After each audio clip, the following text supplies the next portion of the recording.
Update news. जगातील स्पर्धा आणि धकाधकीच्या युगामध्ये मानवी मनाला शांतता मिळावी याकरिता आचार्य रजनीश यांनी ध्यानाचा मार्ग स्वीकारून भारतामधील असणाऱ्या आध्यात्मिक दृष्टिकोनातून बुद्ध, महावीर, मोहम्मद पैगंबर, कृष्ण, मीरा, भगवद्गीता अशा अनेक महत्त्वाच्या विषयांवरती मार्गदर्शन केलं आहे. यवतमाळ जिल्ह्यातील कळंब तालुक्यामध्ये असणाऱ्या आंतरराष्ट्रीय दर्जाच्या चापर्डा येथील झानभूमीमध्ये ओशो ध्यान विपश्यना शिबिराचा प्रारंभ 16 जुलै 2026ला सायंकाळी 7 वाजता करण्यात आला.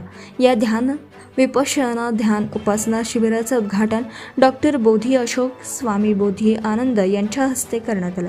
जगाला सध्या शांतीची नितांत गरज आहे, त्याचप्रमाणे अंतर्मनाला जागृत ठेवून ध्यानाची सुद्धा तेवढीच मानवाला गरज आहे, असं यावेळी शिबिरातून उद्बोधन करताना सांगितलं गेलं. देशभरातून जवळपास 90 शिबिरार्थींनी या ध्यान शिबिरामध्ये आपला सहभाग नोंदवला.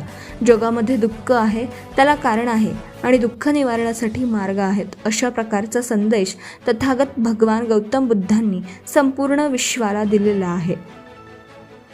याच शिबिरामध्ये भारतातील प्रमुख तत्वज्ञानावरील प्रकाश टाकण्यात येणार आहे. या शिबिराच्या उद्घाटन प्रसंगी 90 शिबिरार्थी प्रामुख्याने हजर होते. उद्घाटकीय सत्राचे संचालन रोशनी यांनी केला, तर आभार झानभूमी परिवाराच्या वतीने बोधी प्रकाश यांनी केला.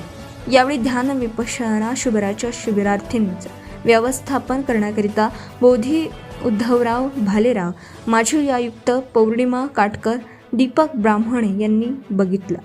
मुख्य संपादक Syed Mateen. Subscribe now and press the bell icon. Never miss an update.